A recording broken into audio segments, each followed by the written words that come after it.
So to all who are joining us, good evening and welcome virtually to Brown University and to the Brown University Library. My name is Joe Meisel, and it's my honor to serve as the university librarian. In welcoming you here, I want to acknowledge that Brown University is located in Providence, Rhode Island, on lands that are within the ancestral homelands of the Narragansett Indian tribe. The Narragansett Indian tribe, whose ancestors stewarded these lands with great care, continue as a sovereign nation today. We commit to working together to honor our past and build our future with truth.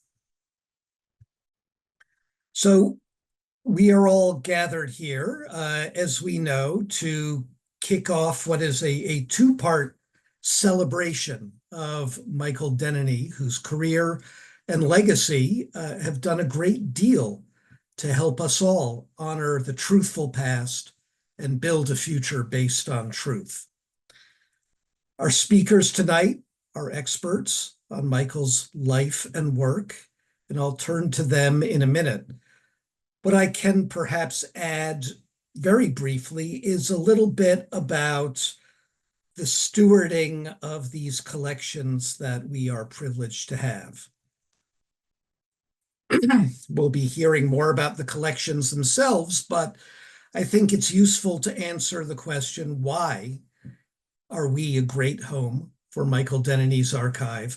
And how does it significantly enrich our mission as a leading special collections research library?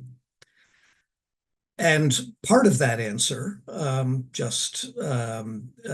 for a few glimpses of this, is that the John Hay Library's areas of collecting distinction and strategic growth include both global lavender voices as one area and also popular literature.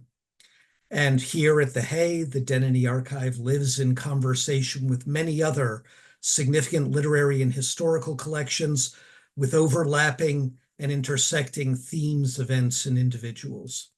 So the Denneny Archive is not only a major addition in its own right, it further catalyzes the research power of the wider holdings. And dare I say, not unlike Michael's own catalytic qualities and career. So there are many to thank, but just in closing, I'd like to recognize our former colleague, Heather Cole, who was the curator of literary materials here at the John Hay Library and much more. She has recently left Brown for a outstanding next step career opportunity, so we wish her all the best. But I think it's very important to recognize her, and she may be here, in fact, potentially. But it was she who worked tirelessly with Michael's family and friends, not only bringing his papers here, but also planning these celebrations. And so a shout out to Heather, who is somewhat the godmother of why we are all gathered here today. And with that, and without further ado, let me turn things over to Joe Denneny to carry the proceedings further. But thank you all and welcome again. And thank you, Joe, and thank everyone in attendance. Thanks, Brown University, the John Hay, the Friends of Michael group who worked tirelessly on this. We have several interesting speakers today, and they will share their experiences with Michael, his work, his life, how it impacted them. We also will have a Q&A at the end, and Jen Braga will be monitoring the questions. So if any questions come up, please ask them in the chat, and we'll try to get to as many as we can before the end of this event. As Joe said, this is one of two celebrations. We will also have a live symposium Thursday at the John Hay Library, and you're all invited to either attend in person or to, again, Zoom on. and we'd like to share even more information with you. Before I introduce the very brief video and our first speaker, I did want to ask Leo Lovemore of Brown University to say a few words. So I will turn it over to Leo for a few moments. Wonderful. Hello, friends. Good evening. As you just heard, my name is Leo Lovemore, and I serve as the librarian for history, society, and culture here at Brown. In my work at the library, I activate and engage archives and special collections for research and instruction in partnership with a broad range of students, faculty, staff, and community researchers. In the process, I have the privilege of inviting new generations of scholars, artists, activists, and community members into the rich world of archival and primary source research, and I steward and support the new forms of knowledge production and scholarly methods that emerge from those spaces. I bring an academic background and a doctoral degree in gender and sexuality studies to this work, and I often connect with courses and faculty who are working at the intersections of sex, gender, race, social and political activism, and the intertwined processes of community and identity formation. Much of my own teaching draws from the library's Global Lavender Voices collections, which celebrate the lived experiences, contributions, accomplishments, and cultures of LGBTQ plus communities, both in the United States and internationally. The addition of Michael Denneny's papers to this scholarly ecosystem are a tremendous asset to the work we do here to connect researchers to what I like to call the receipts of history, the materials that offer deep context about and evidence of lives lived both extraordinarily and ordinarily. Michael's papers are a treasure trove of such evidence of the pleasure and labor of critique, and evidence of the complex networks of friendship, mentorship, and creative production that underpin such critique. His papers evidence the ways that archives emerge through their constitution as effective repositories, holding together the energies of love, loss, grief, growth, desire, death, and collaboration. And his papers ask us to consider the many ways that our futures are determined by how and what we hold on to from the past, encouraging us always to complicate the narrative, to look deeper, and to imagine new forms of sociality and affinity into being. Michael's collection offers researchers at all levels of skill and experience new entry points for engaging these questions and considerations. From a decades-long record of correspondence with poet and playwright Ntozake Shange that shines light on the contours of their collaboration and friendship, to papers that reflect Michael's graduate school work with the seminal historian and philosopher Hannah Arendt, scholars will find invitations into sources that are both timely and historically relevant. I am personally thrilled to explore the original Alison Bechdel drawings that come with this collection. I'm planning to use them in Hellas 6 course on Sapphic arts later this semester, and I'm hoping to incorporate them along with some other materials from Michael's collection, like his early issues of Christopher Street magazine, into the Global Lavender Voices exhibition that I'm currently working on and will open in the spring of 2027. Additionally, Michael's collection comes with materials that demand other forms of looking and touching beyond the print medium of which he was so masterful. T-shirts, cassette tapes, photo albums, sunglasses, and other more ephemeral traces of a life lived fully and without apology demonstrate to researchers and scholars the possibilities of what scholar Anne Cvetkovich calls an archive of feelings. At the John Hay Library, Michael's papers and the memory of the life that he lived are in very good company. They will dance with the rich archive of gender theorist and artist Kate Bornstein, whose leather jacket and zine collections remind us of the good trouble that LGBT and queer people have made through time and space. They will resonate with the buzz of cutting-edge theory that's alight in the papers of people like Hortense Spillers, Sylvia Federici, Barbara Johnson, and the many others who comprise the feminist theory archive here. And they will sit amongst the significant libraries and papers of contemporaries like John Preston, Scott O'Hara, and Edmund White, who gives us the juiciest archives from which to draw new insights about the intertwined histories of pleasure, power, and productive critique. So I'm looking forward to the work ahead of us, work that asks us to dive in deep, to seek out unexpected sparks of connection and inspiration, and to shape those sparks into new forms and methods that harness the life energy with which Michael Denneny gifted us. The panel ahead of us tonight, I think, will begin this work and we'll take it up again at the forum on Thursday evening. I'm really looking forward to meeting folks in person then, when I will host a show and tell of some of these fabulous materials at the John Hay Library.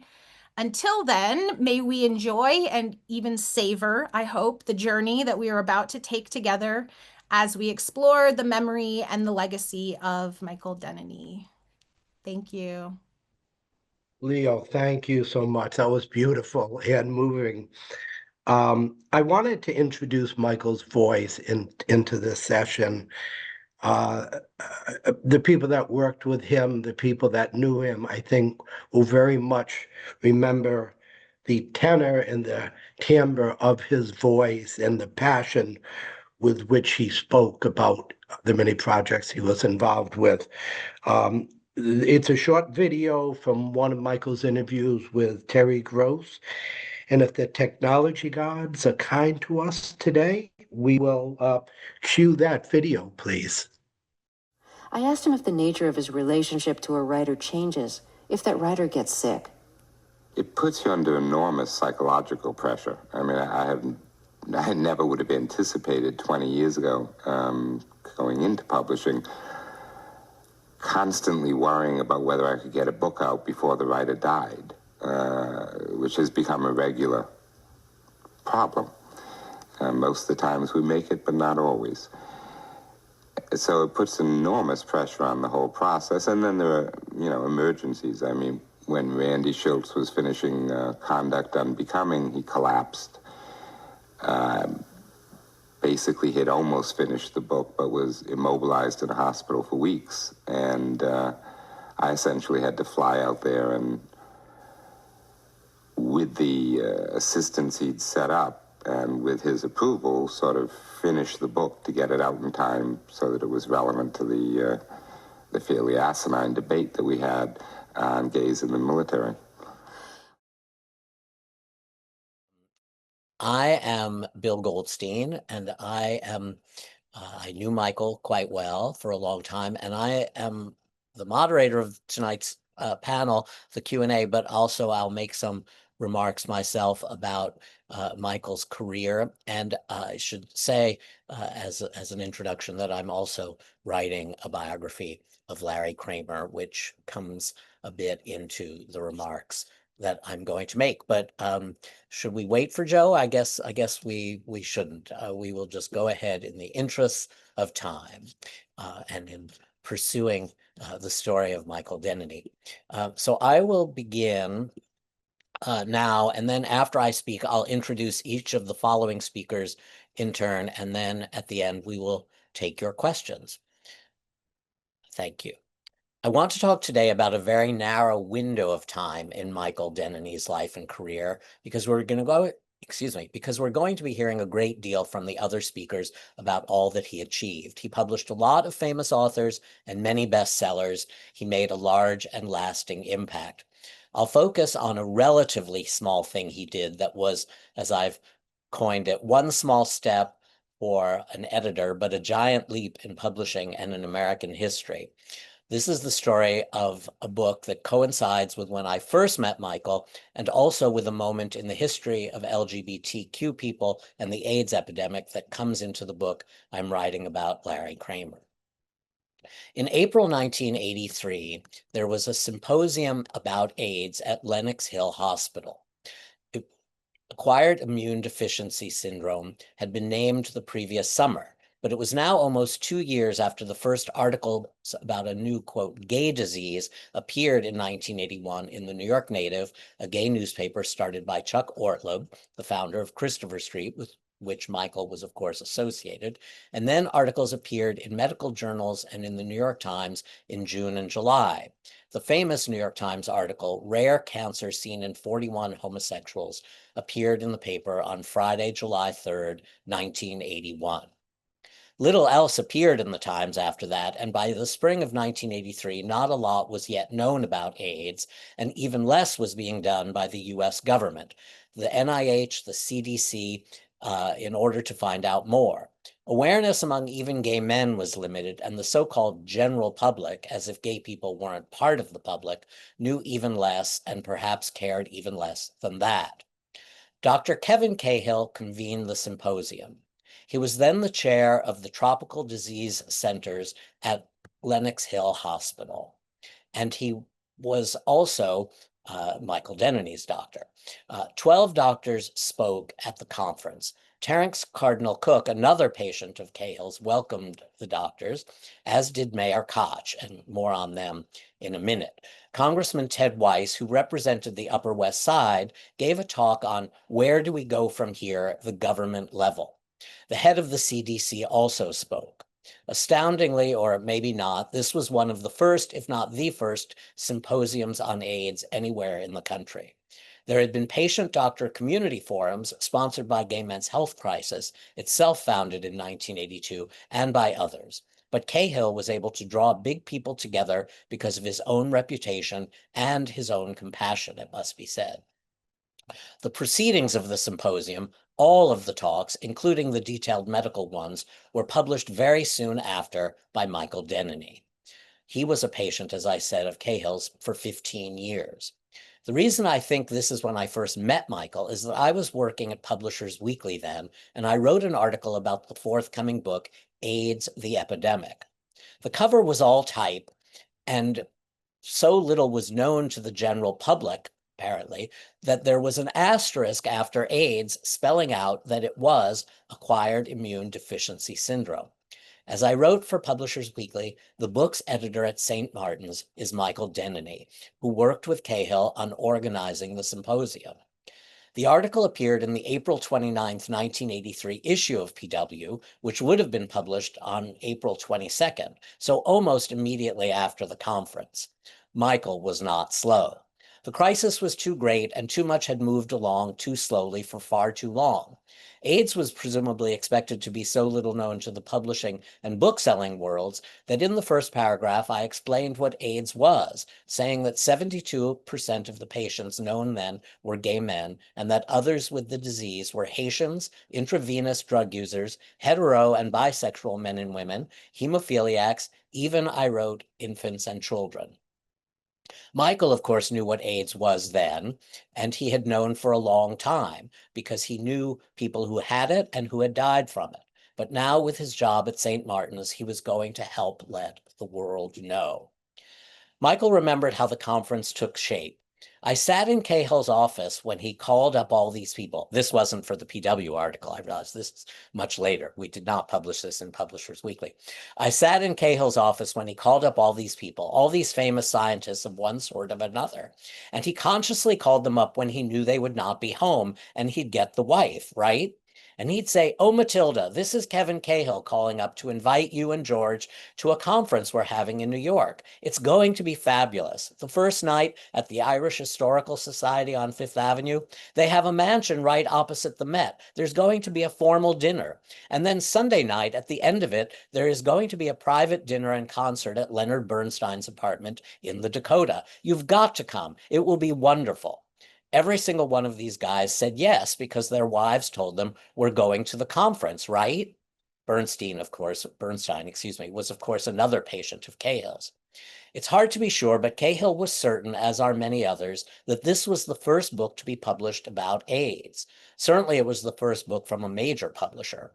Michael convinced his boss at St. Martin's, Thomas McCormick, to publish it. What is the use of a conference that stays between the walls in which its proceedings were first heard?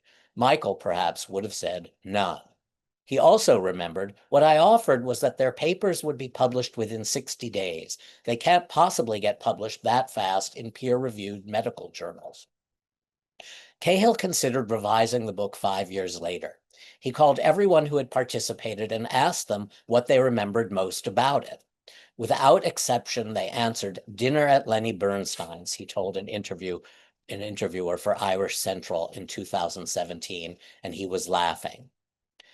April 10th, 1983, the date of the conference, was 42 and a half years ago. It was also only 4 weeks after Larry Kramer's article, 1112 and Counting, had appeared in the New York Native in the issue of March 14th to March 27th.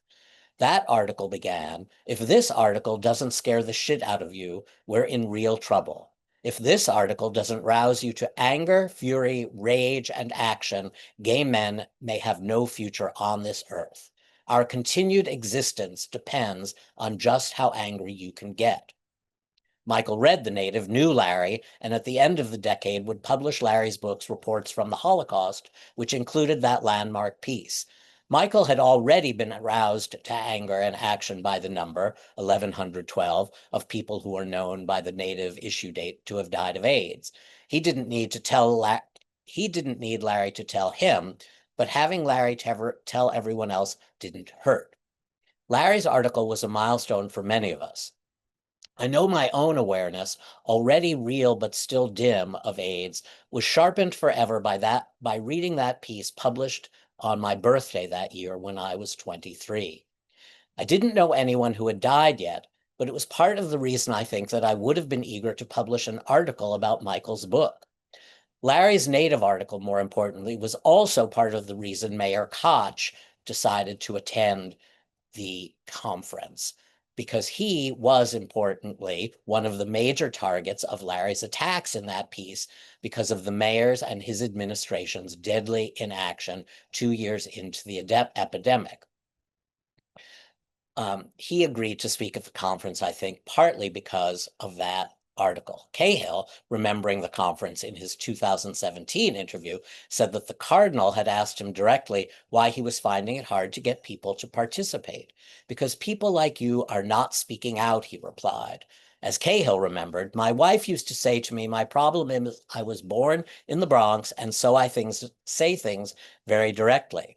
Michael remembered that when Cahill told him that Cook was coming, despite church objections, not to mention opposition from some gay people, Michael said, "Kevin, how the fuck do you do it? I mean, I've been hearing that everybody in the church is against it, and they've been lobbying very hard." And Cahill said, "We had a 2-hour discussion, and I asked the cardinal what he thought Jesus would have done." Cardinal Cook's decision led to a change of heart from Koch, and also Ted Weiss, Cahill recalled.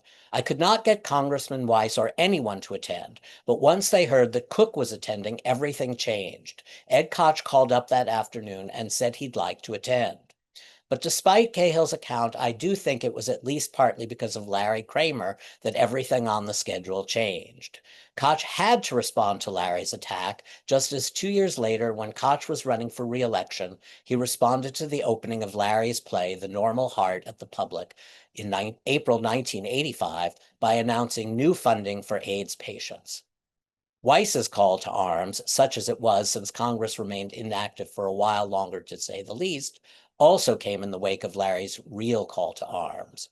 The presence of Cardinal Cook and Mayor Koch meant press coverage, Michael remembered, which also included camera crews filming a protest led by Larry Kramer outside against the presence of both Koch and Cook.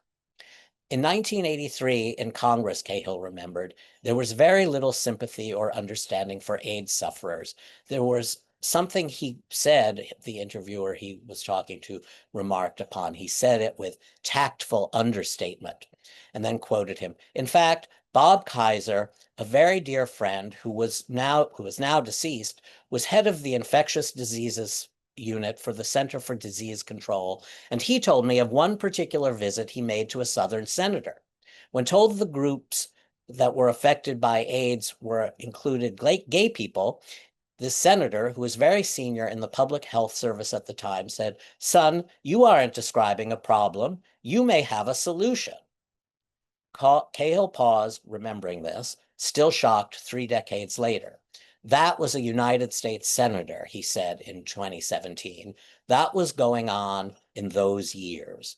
But as I think, in those years and today, if people ever tell you that representation in public life for any marginalized community on TV, in the movies, in elected office, in books, bookstores, libraries, where people can see and read about people like them, see themselves and their problems and their epidemics reflected as a source of pride and action, then you can say that Michael Denneny knew as a gay man a book that needed to be published that no one else might ever have known was important, that he put his weight as an editor and his life as a gay man into it, for gay men and all the people who had AIDS then and who might get it in the future.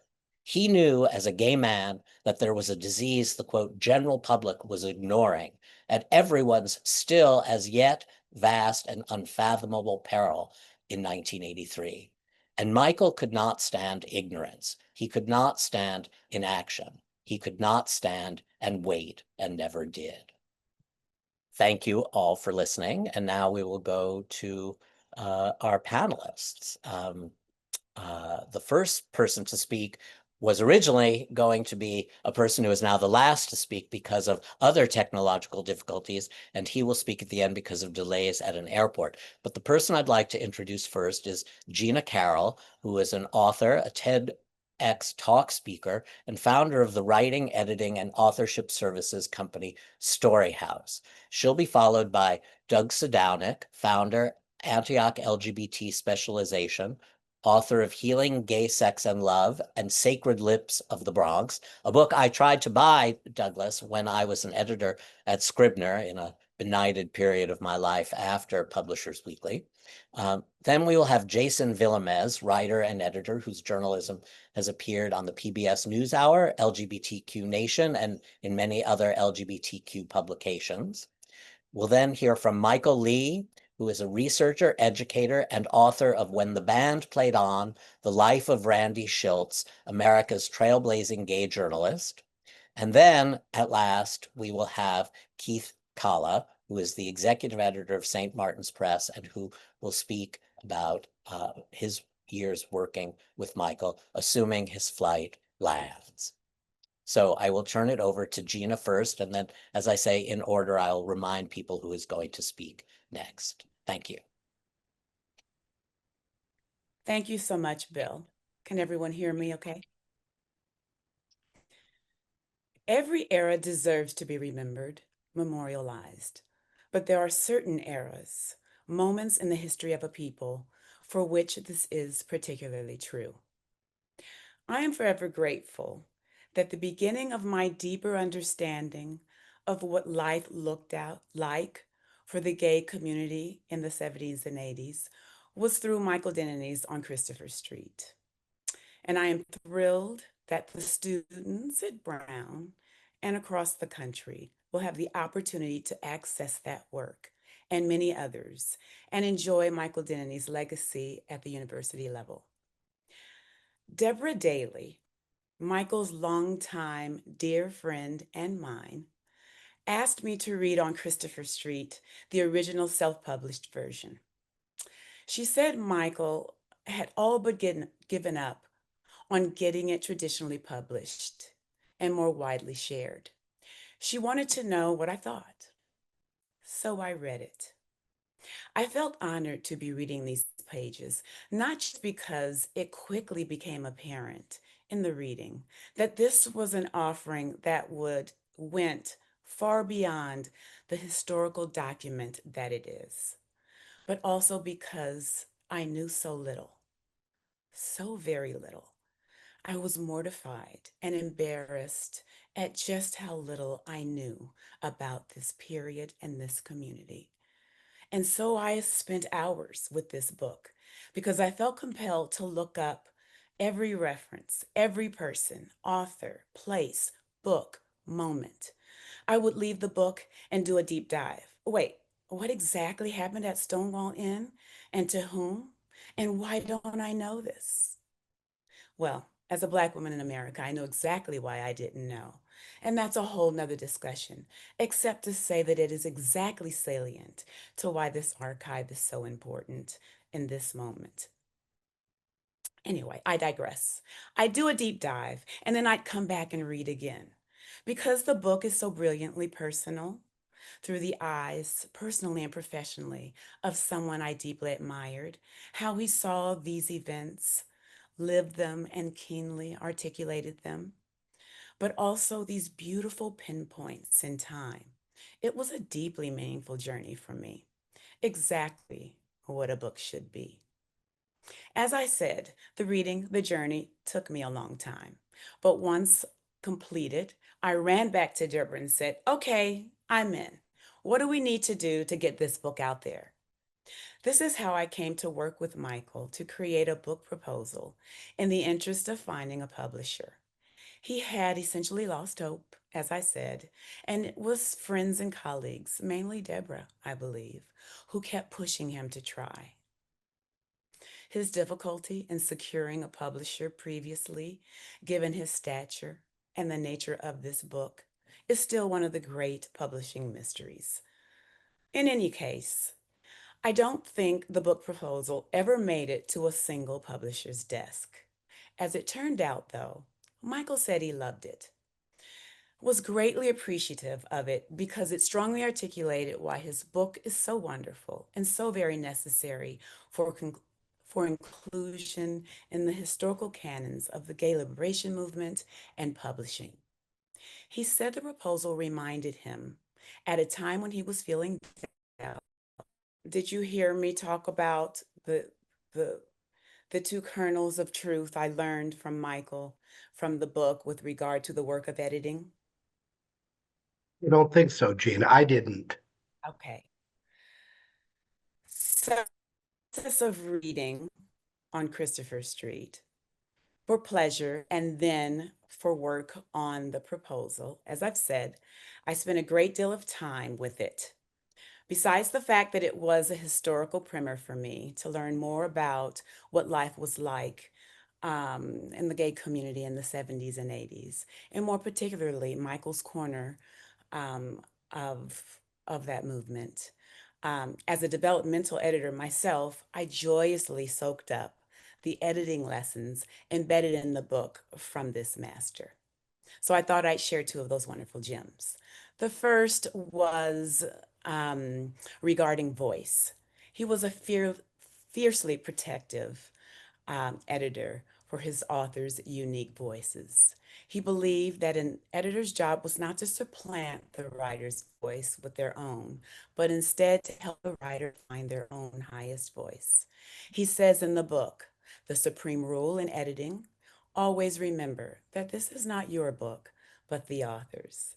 But then goes on further in his discussion about editing of the works of authors who are from different cultures.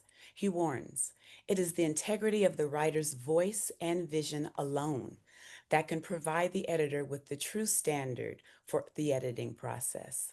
The goal of editing is to make the book better, not different, not more mainstream, not more palatable, but better and truer to the writer and the writer's intentions. Even in his own introduction, he celebrates that even though the book is a wild diversity of literary forms, what unifies it is the voice. He says the essential unity that makes anything a legitimate book and not just a collection is to be found here in the voice of the man then and the voice of the man now. Towards his commitment to his dream of increasing pluralism in publishing, he says the editor's job is never to make everyone speak in the same way, but to rejoice in the richness that a variety of different voices offers us. Among us editors, we know this truth, but adhering to it in and outside of our communities is harder than it sounds. But as Michael points out, and so staunchly adhered, it is the crux of the matter. And then the second piece of editing brilliance in the book was, and something he said to me directly when we spoke in person, was about an editor's responsibility in the reading of a manuscript. He said an editor's work on a manuscript may very well be the only perfect reading that manuscript ever receives.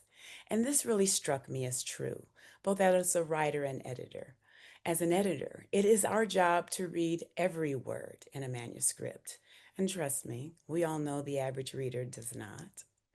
To take on every intention and every journey, intended and accomplished.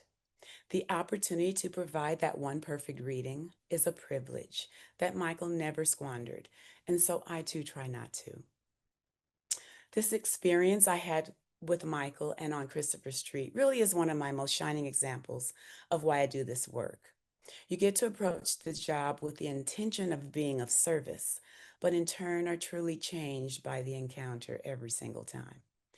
And so I am forever grateful to the great Michael Denneny for all that he poured into me. I have endless wells of gratitude for Deborah Daly for making my friendship and work with Michael possible. And again, deeply thankful for all of you for allowing me to share today. Lastly, I will end by saying that in preparation for today, I pulled out the draft of my very first attempt at fiction, The Grandest Garden, which Michael was kind enough to edit. And when I pulled it out of the manila envelope that he mailed it back in, because he always returned to you his copy of the manuscript with his written comments. No electronics for him. The manuscript still retained the faint scent of his cigarettes, which was a wonderful reminder of him. The time he spent on my words, his one perfect reading, and just how long he will reside as a voice in my head and in my work. Thank you. Okay, so I'll start then. I'm so honored to be here. I'm think of Michael Denneny, and I'm so glad that there will be places for students and researchers to go and learn about the amazing, iconic role that he played in the development of gay arts and letters, and also how he saved lives, as has been already discussed quite a bit.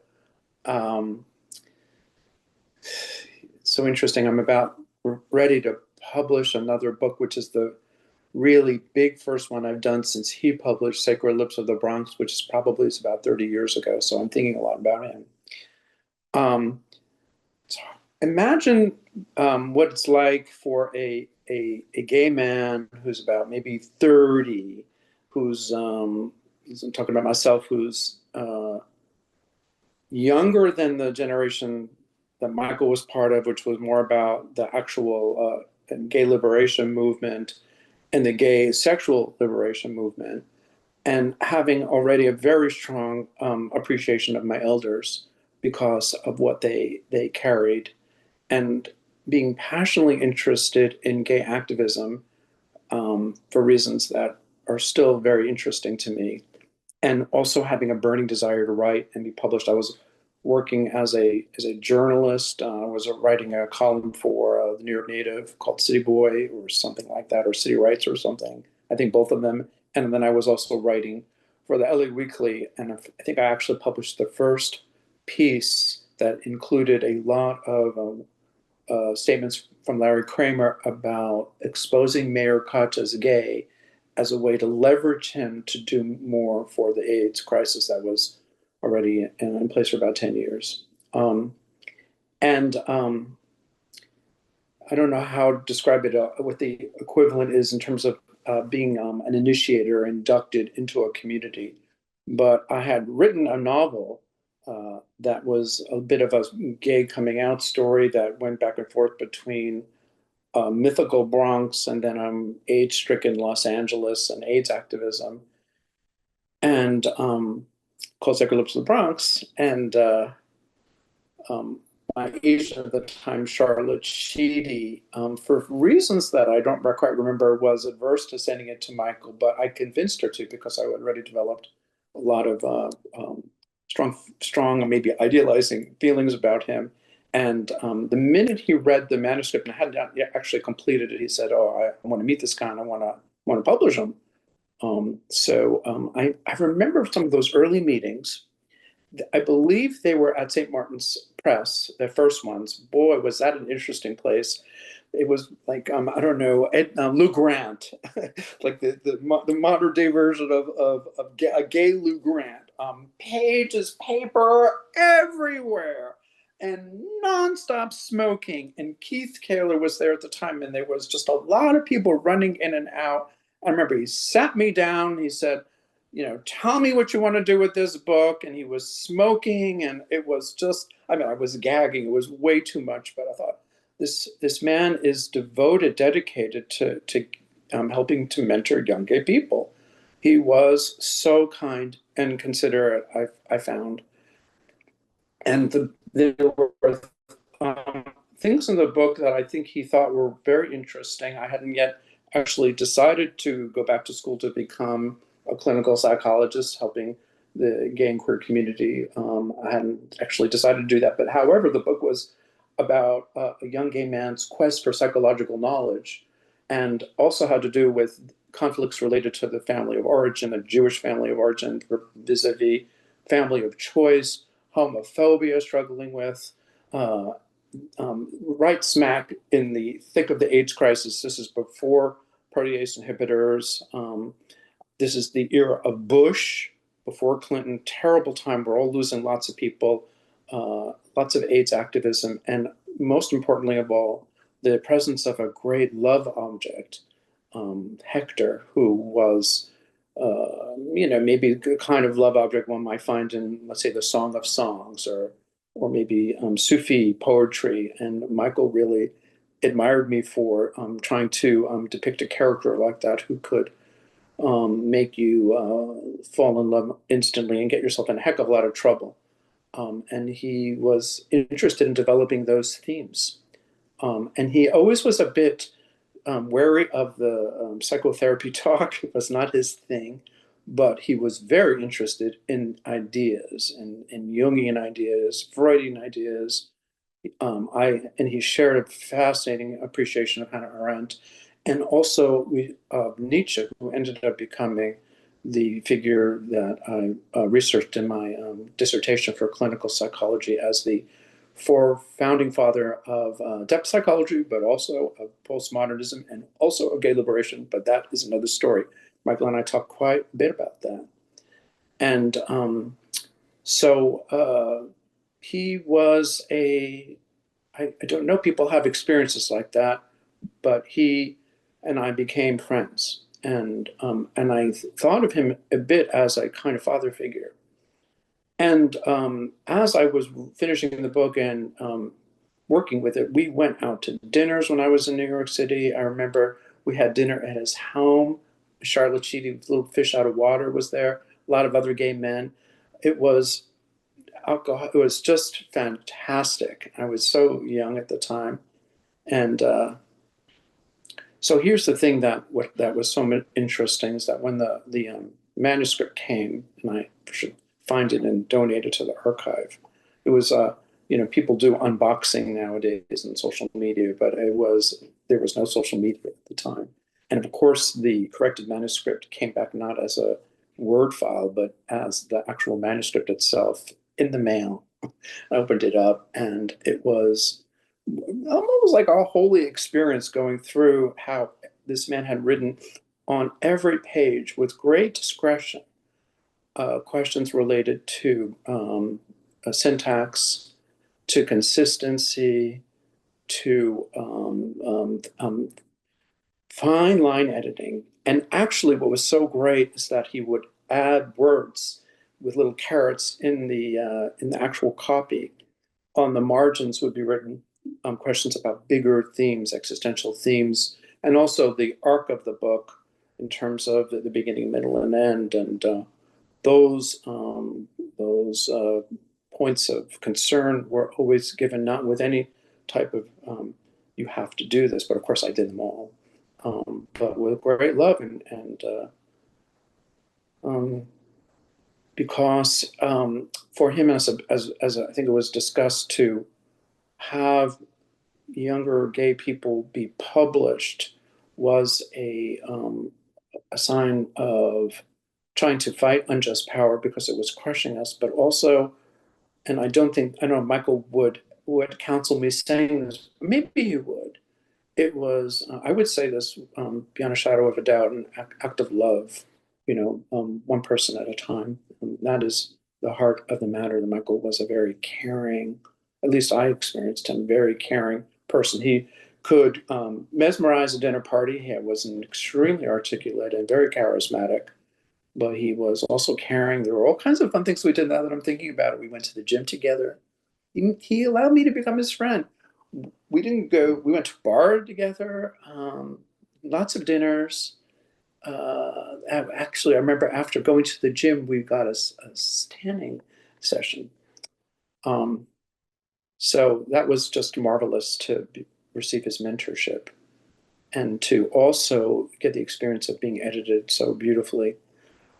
Unfortunately, for reasons that are interesting, I actually became so immersed in getting training as a clinical psychologist in gay liberation theory and practice, which is very interesting, and in a way, a more radical than, let's say, social science would have you understand gay affirmative psychology, which is a bit bland and certainly maybe not as sexual or as raucous as it should be in the clinical setting. I then proceeded to sort of make amends to how I left that scene, because I think people were confused. Well, you had this very promising writing career, and Sacred Lips of the Bronx did very well. Why did you stop? And I befriended Michael, and I think it was maybe 15 years later, and he accepted me with open arms. I went to visit him again at his home. This time he was a bit different. I think he had cleaned up his health, so he was eating much better, not the big steaks and mashed potato and wine, but really healthy. He was still smoking, but he definitely had lost a lot of weight and was looking great and had a much more sort of modest appreciation of everything we had done, and wanted to read my new writing and actually gave me some of his writing. But I wish I had been more in touch with him, because then we lost him, and I could think of it would be really have been wonderful to reconnect as a friend. And so I just wanted to speak a bit from the heart in a kind of personal way. And it is people like that. We don't like it. I'm thinking the end of Middlemarch, where we don't really always know the impact of people, but it's people like that actually, and there are others, Felice Bacano, David Groff, Arnie Kantrowitz. I'm very, very lucky to be fathered, I would say fathered by this generation of older, elder gay writers. Michael Denneny, of course, was legendary for the Stonewall Press and for helping us find our voices. And I think did as much to help me launch the LGBT Specialization in Clinical Psychology at Antioch University, which remains still, as far as we know, the only such program in a master's degree to train therapists specifically in LGBT affirmative psychotherapy. I would venture to say that it's on his shoulders that programs like that stand, and also new books. So here is, I don't know if people can see, here is the original Sacred Lips of the Bronx, and synchronistically, it's being republished again by Rebel Sartori Press in time for World AIDS Day. And also synchronous with today, I wish I had a flyer, but I think I have it somewhere. I just today sent to Amazon Healing Gay Sex and Love, which is a 3-act discussion of gay men for gay men in psychotherapy. And the shit hits the fan, and they really, really get into a lot of stuff. And there is a 3rd act is a updating queer remix of Plato Symposium. So it is also the child of this book too. So it's not it's worth mentioning that that's happening today, but we're also honoring Michael, his contribution in the archives. So thank you so much for letting me share a little bit from the heart. It's a great honor. Now we will move on to Jason Villemez. Jason, are you ready? Yeah, absolutely. Thanks, everybody. I want to say thanks to Joe Denneny for allowing me to be here. And I want to thank everyone in attendance, because if you're here listening to us, I think you're not only a fan of Michael and his work, but you're also a fan of LGBT history. So just thank you for being here. So my name is Jason Villemez. I'm a writer for the Philadelphia Gay News, and I also write short stories. I first met Michael in 2014 when he was the editor for my husband's memoir about the gay civil rights movement. And I got to work with him throughout the years at PGN and other LGBT media. I interviewed Michael a few days before he passed about On Christopher Street, his final essay collection. I've gotten to interview a lot of LGBT activists from the 60s and 70s, especially members of Gay Liberation Front and Gay Activist Alliance, who were among the first to be visibly out and the first to fight for not just equality, but LGBT civil rights protections. And many of these activists have been recognized with prestigious awards. They've been honored in books and movies. I would put Michael among those activists, and I think he's equally deserving of the same recognition. His work was in step with everything the activists were doing. He just did it in a different industry. He traveled across the country to book fairs, spreading visibility of the community and showing the publishing world that there was indeed a market for LGBT literature. Like the activists in Gay Liberation Front, he refused to be closeted, even though it would have been a less tumultuous path for him. Certainly would have been one that would have kept him employed at Macmillan.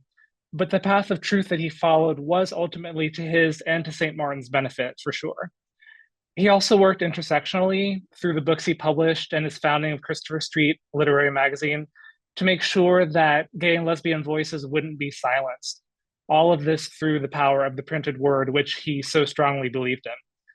Michael wrote in On Christopher Street, his final book, "I'm an editor by profession and not a writer. My original aim was to publish gay books, not to write about them. But I wanted to be able to think about what I was doing and about what was really happening in the world around me. And all the speaking, listening, reading, and writing was embedded in an active life that sought to engage the cultural politics of the moment and to actually change the world in some way, no matter how small." I love how humble Michael is. I think we can all agree that he changed the world monumentally, one book at a time. Another job title we can give to Michael, we can give him a lot of jobs, not just editor, would be archivist, for having the curiosity to always learn more and the courage to commit his vast knowledge and insight to paper. On Christopher Street isn't about writers and their books, despite being the world it sits in. It's about changing the world through creativity and unrelenting visibility. I'd say that Michael was an early LGBT trailblazer, earlier than a lot of the people he would give credit to. He wasn't just writing and publishing books about gay male life. He was actively in the fight to get the world to recognize it and not turn away. Michael grew up in a time when any mention of LGBT people was probably limited to books on psychology or criminology. There may have been some memoirs or novels with sad endings, but like any good artist, any good observer of the world, Michael knew better, and he knew that LGBT stories were as rich as any other community. And like any good artist, Michael was committed to the truth. He wanted people to see us fully, and he recognized that portrayals of life are often done best through books, whether it's a memoir about death or a novel about coming out. Michael's work in publishing didn't go completely unnoticed. His authors in the 70s and 80s were featured heavily in publications like the Philadelphia Gay News, because I think under his guiding hand, those authors were the ones who allowed the community to dream about being something more. Oftentimes, Michael would speak about these authors as if they were completely separate from him. He was being the good observer, the good editor, never trying to insert himself into anyone else's story, as Gina mentioned.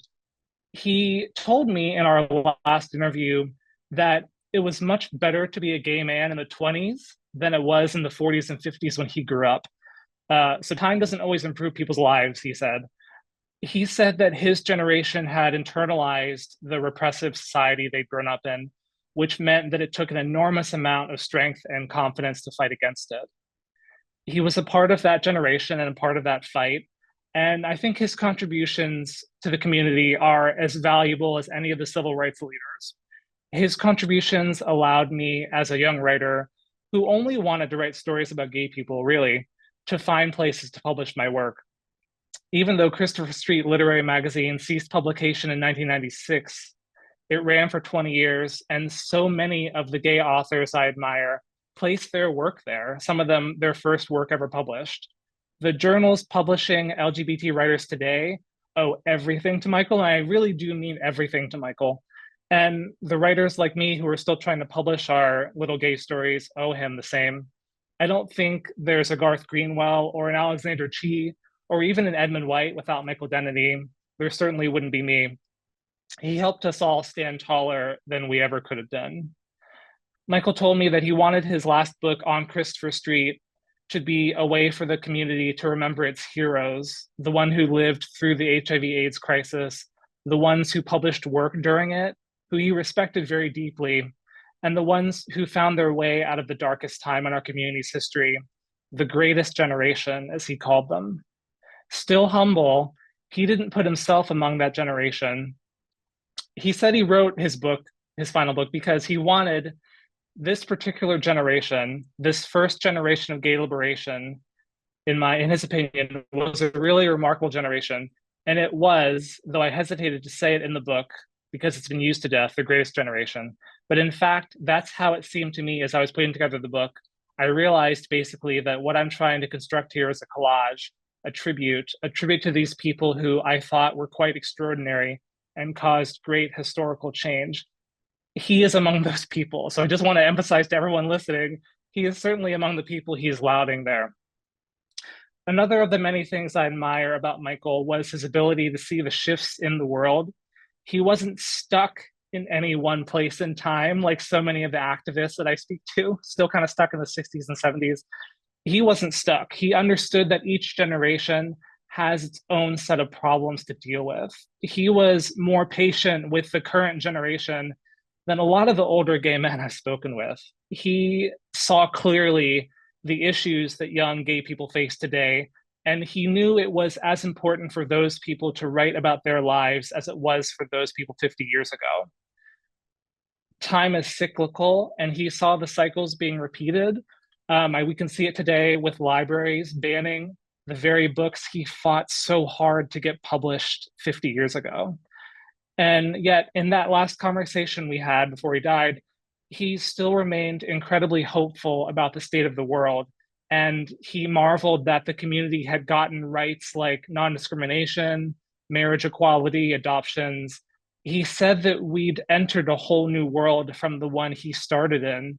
What he didn't say is that we entered that whole new world partly because of the work he put in throughout his life. So that's why I think Michael is such an important person, and why the legacy he's left us needs to be preserved and continued. So thank you to Brown for keeping his archives alive for people to see. For everyone who tries to hide the truth about how people live, we need someone willing to push back against the silence. For everyone who tries to keep someone down because of who they are or who they love, we need someone who will stand up and shout. For everyone who tries to deny that books change the world for the better and for forever, we need someone like Michael Denneny. Thank you very much. Thank you, Jason. That was quite wonderful. Everyone's been so great.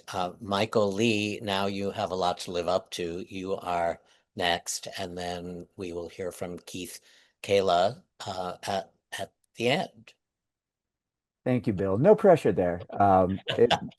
So thank you, Joe. Thank you, Bill. Thank you, everyone, for the invitation to participate in this and to be alongside of such a distinguished panel. So I am the author of When the Band Played On, The Life of Randy Shilts, America's Trailblazing Gay Journalist, which came out last October.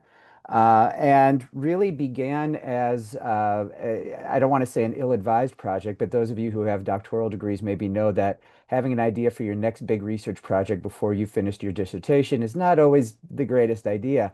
But I was midway through my PhD program when I had a chance to do historical research. I had a background in HIV and AIDS services before going back for a PhD in social work, and had taken a strong interest in the precursors to AIDS organizations in the 1980s, and was taking a look at gay and lesbian community services that came alight in the 1970s.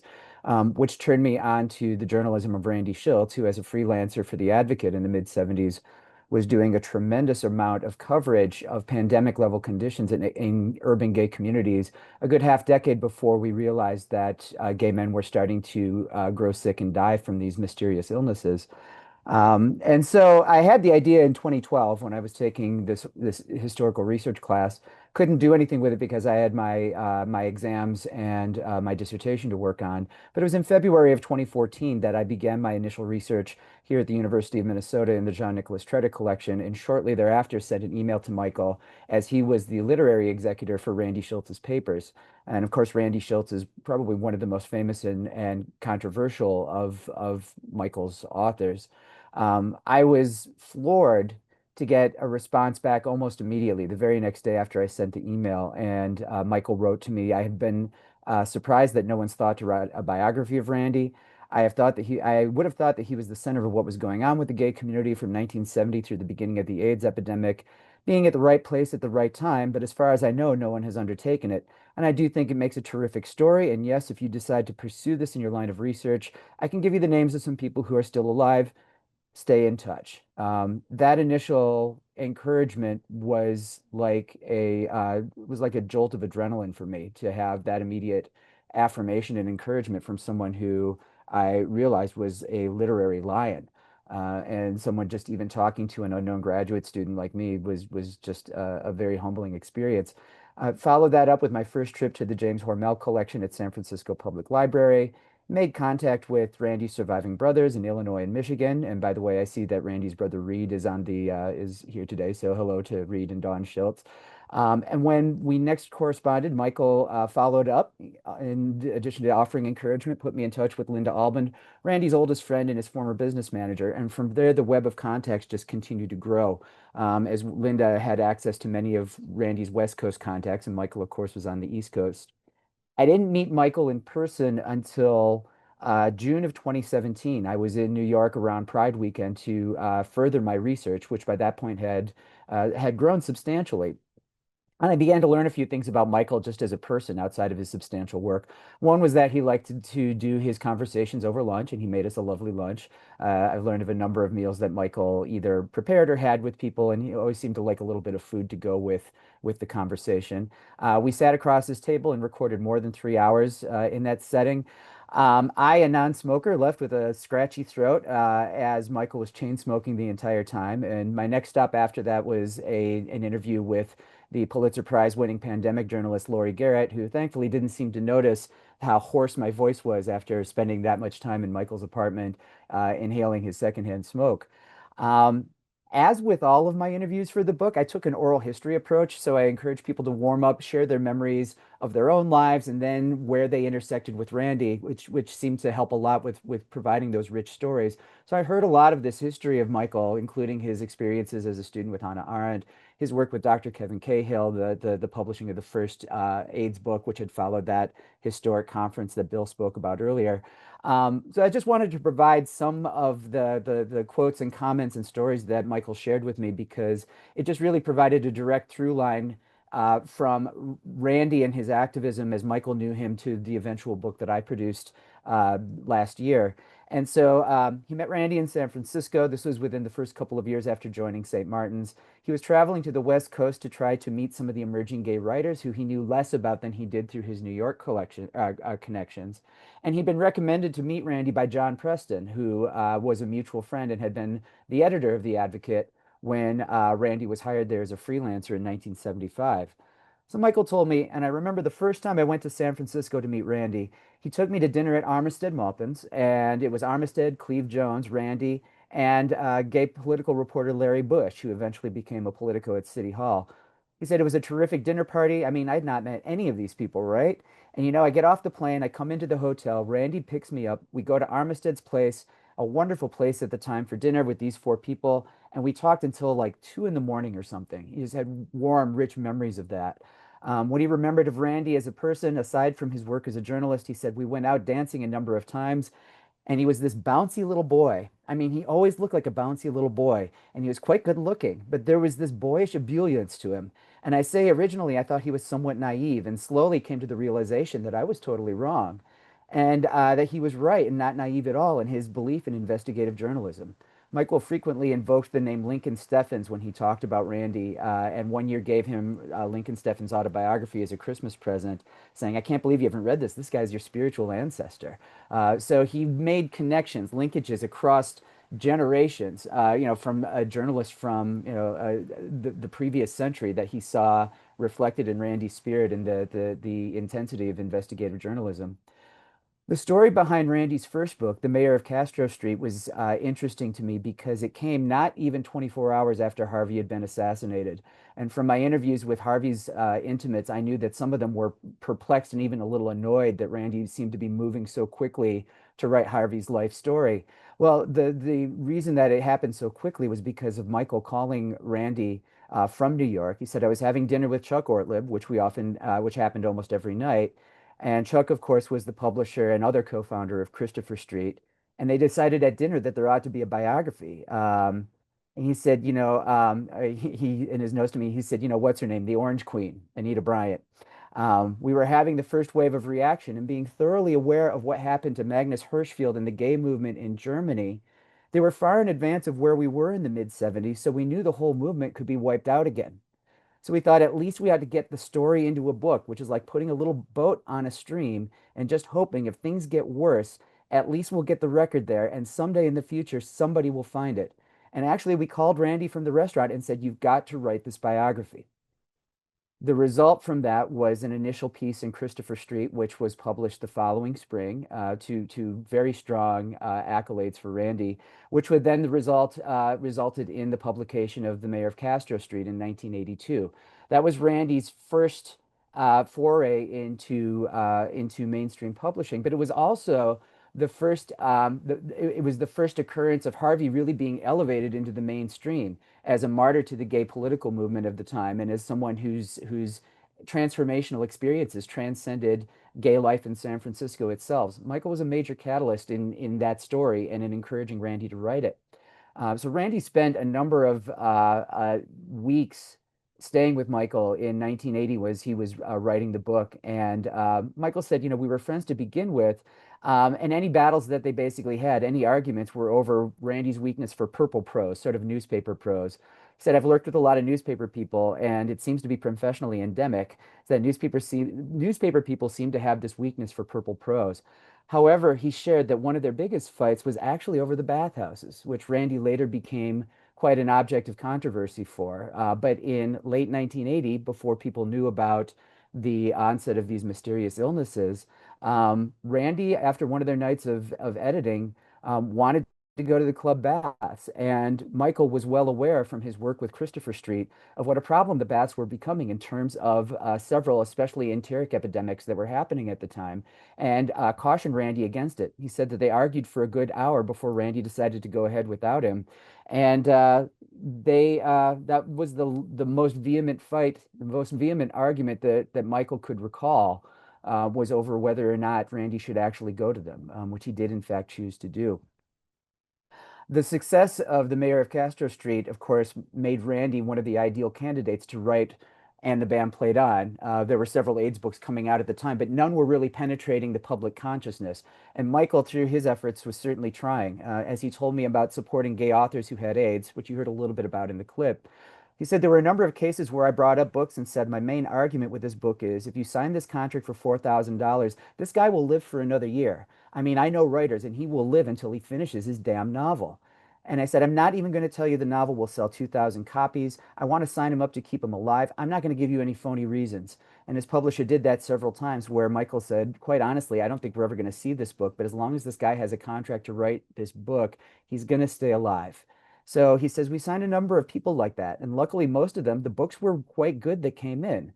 I always figured one of them would not, but I never had a really bad experience with it. He did also share, quite unfortunately, is although the books frequently came in good condition, often the authors did not survive long enough to be able to read the finished version.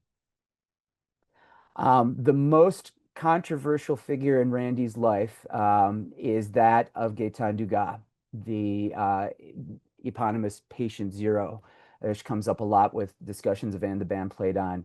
And from my conversations with Michael, I came to understand quite quickly how both, I believe, Randy and Michael viewed the patient zero story as more of a literary hook, more as a literary device than a literal interpretation of the patient zero moniker. And I wanted to share this impression of Gaetan Dugas that Michael shared with me. He said, in many ways, he was the ideal gay man. He was the ideal gay man of the 70s.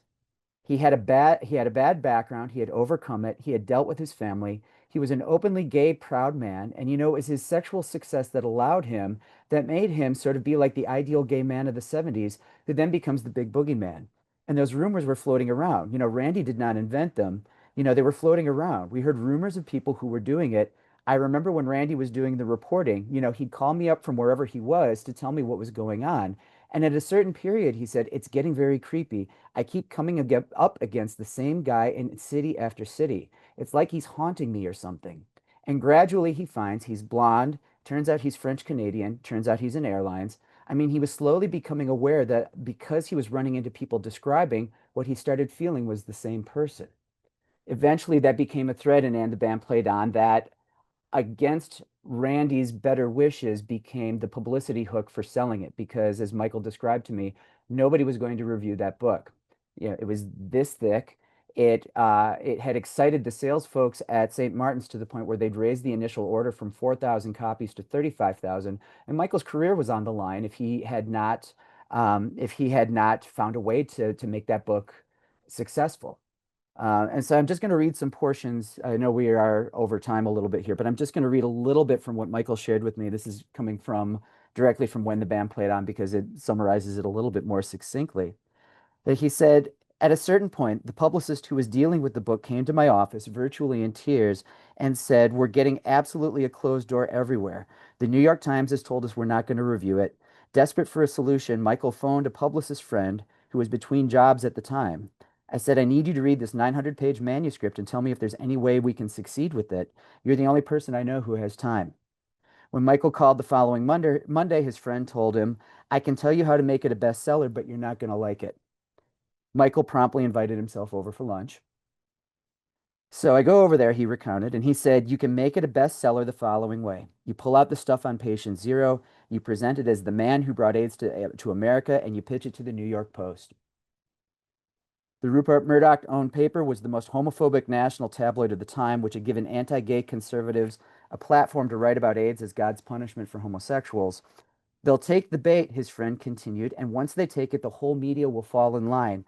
The Times will cover it. I can predict you're going to have the whole front page of the Post, the man who brought AIDS to America. That evening, Michael called his author. He was horrified, Michael remembered. He said, no, no, no, and we talked every night until Friday. Granted, St. Martin's already owned the book, and for all practical purposes, Randy had no power to stop them.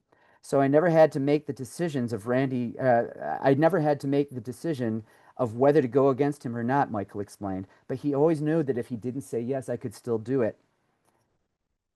So finally, that Friday, he said, all right, we'll do it. But it took 4 nights of several hours on the phone every night to talk him into it. So St. Martin's went ahead with the press release, and just as Michael's friend predicted, the Post responded with the headline, The Man Who Gave Us AIDS, splashed across the front page 5 days before the National March on Washington. Randy never came close to saying that, Michael reiterated. We in the press release to the Post said that. And so if you're going to blame anybody, you have to blame me, not him. Michael continued to take responsibility for the patient zero publicity well into the time that we got to know each other in our interview. He spoke as frequently as he could about his role in helping to get that story told, that the story of the malfeasance of the Reagan administration was the larger story, which Randy emphasized in talk after talk. But Michael, in his role, never quite received the public visible association with patient zero as Randy did, even though it was the decision on the part of St. Martin's to publicize it in the way that he did. Michael did welcome serious critical engagement. He had offered to connect critics to Randy to be able to discuss the faults that they found in the book. He believed, in my experiences with him, he was very adamant about the role of serious critical discourse, but he did not he did not condone what he considered intellectual ambushes, like one he described in an essay that he provided to me of remarks at Hunter College, which seemed to be a setup of folks already negatively predisposed toward Randy versus Michael. And although Michael offered to bring Randy to the event, they turned him down on that because they wanted a panel that reflected this larger, more negative sentiment toward Randy in the book. Michael especially did not believe in the premise that Randy was trying to be a historian. In fact, Randy was making history as he was reporting on it, and Michael thought it was unfair for four academics to single out a non-academic who was not a historian, but covering events as they happened without the benefits of many years' hindsight. Another through line I want to share just from that weekend of talking with Michael, that was the same weekend that I also met George Greenfield, who became my literary agent. I learned in that process that Michael had introduced Randy to George in the mid-1980s before And the Band played on, and George represented Randy on the lecture circuit from then until Randy's death. George also has represented Leonard Matlovich and Greta Kammermeyer, whose story was elevated by Randy into the mainstream when he was working on Conduct Unbecoming.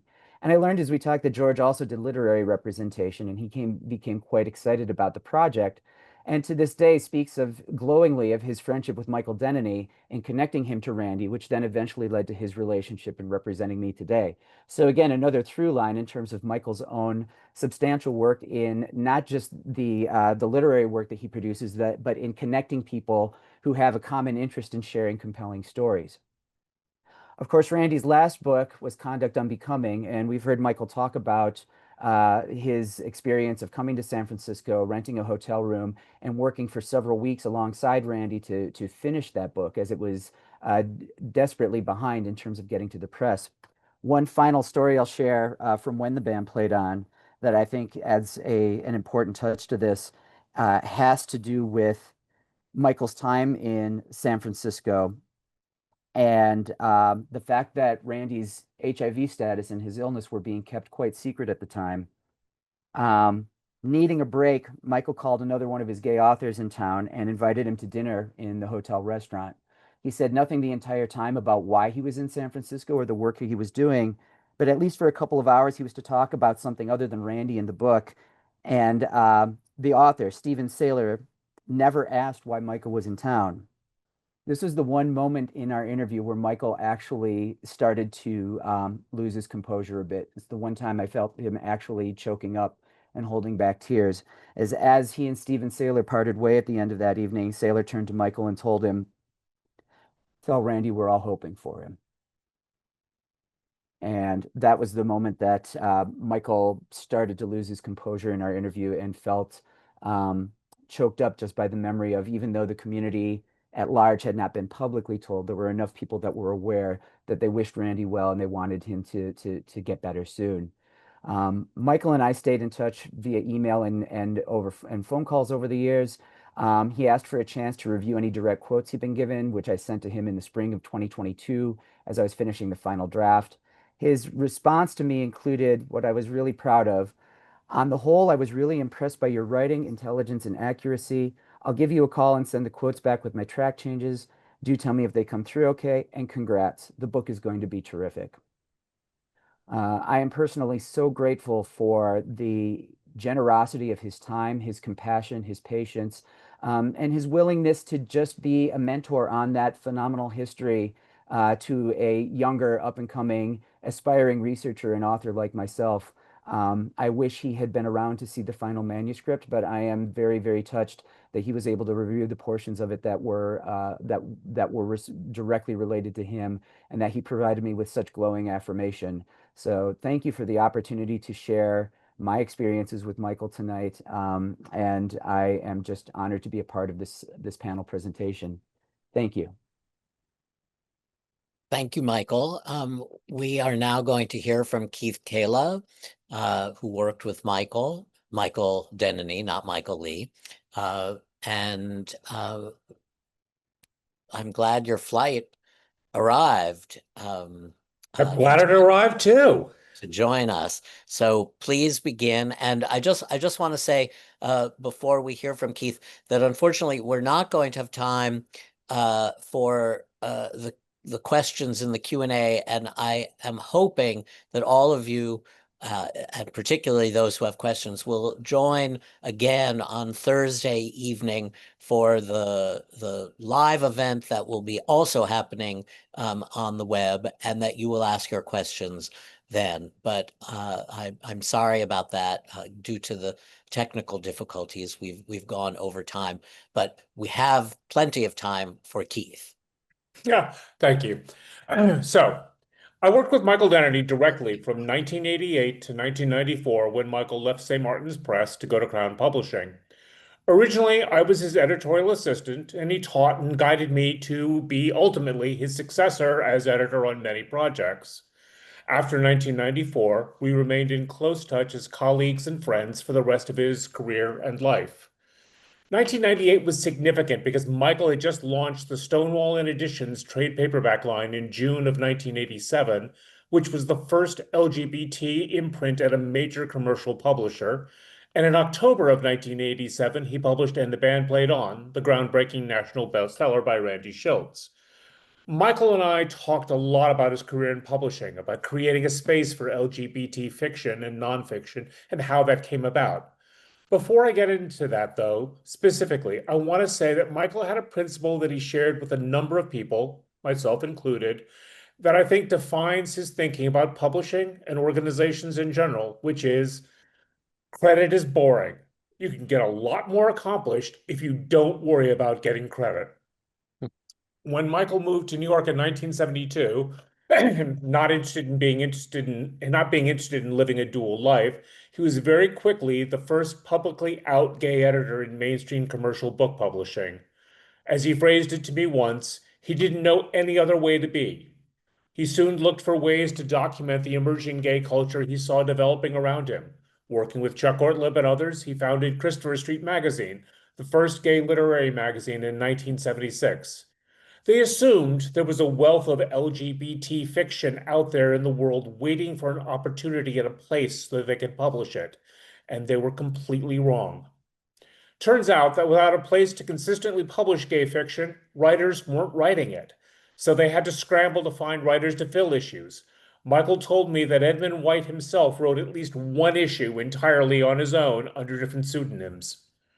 Christopher Street had a number of impacts, and one of them was that as the magazine was announced, Michael had several editors and agents from around the industry, famous, accomplished, and also closeted gay men, take him out to lunch and warn him that he would ruin his career if he put his name on the magazine.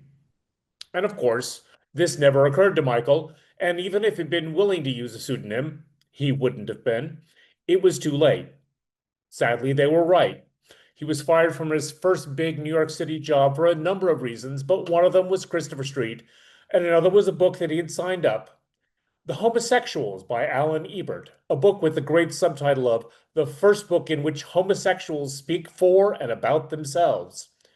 He was later rehired because no other editor at the house was willing to present this outrageous gay book at sales conference. Welcome to publishing in 1977. The reprieve didn't last long, and when Michael went looking for another job, no one would hire him. He had over 30 interviews with different imprints and publishers, despite a very distinguished career up to that point.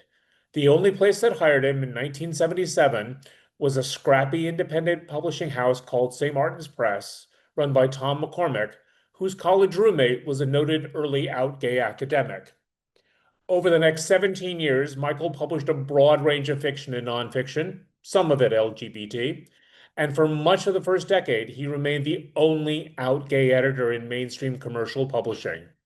Some of what he published was not the finest works of fiction, which he would only admit privately and never on the record, but he had learned the lesson of Christopher Street. He knew he had to consistently publish LGBT fiction to show the writers out there in the greater world that if they wrote about these lives and these issues, then there would be a place for them to be published. And that was one of his life's missions, to create a space where this fiction and nonfiction could be developed, improved, published, and continue reaching, again, that wider world. But that was not all that Michael did. There were small presses that preceded and were concurrent to his own work at St. Martin's Press. Michael was in constant touch with a lot of them, with Sasha Allison, Felice Bacano, and many others, providing encouragement, advice, guidance, and suggestions. Michael couldn't publish everything that came his way, so he frequently suggested other publishers and editors that might. There were writers that he helped develop their craft and their stories to be published in Christopher Street and elsewhere. There were major books that he consulted on, read early drafts that were published elsewhere. There were organizations and magazines that he helped in many ways, mostly behind the scenes, because it was important to him to see the world of LGBT literature flourish. And eventually, out there became a trickle of younger editors interested in following the path Michael had carved out, to be out at work and to publish fiction and nonfiction that reflected their own identities and lives. And Michael would take them to lunch, invite them to brunch, encourage and mentor them.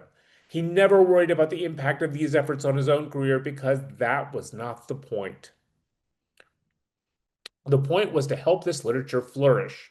And in doing so, Michael was not just a pioneer, he did nothing less than help change the world.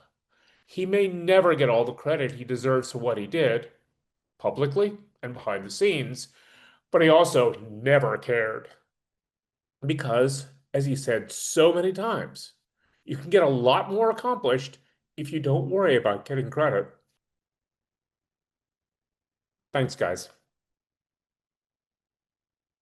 Well, thank you, Keith. I'm hesitant to give you credit for a wonderful talk now, but thank you for your contribution, and thank you to all of the participants, everyone, and thank you very much to Joe Denneny and to Joseph Meisel and to Jen Braga and to everyone at Brown University for acquiring Michael's archive, for creating this event, and for hosting the event that they have coming up on Thursday. I know that I'm very eager to get to Michael's archive because of all of the riches that are in there in his correspondence and in his commentary. So thank you very much. And thank you all. Look forward to seeing you again on Thursday. All of you in the audience, please return on Thursday and we will get again to the Q&A that you had to ask.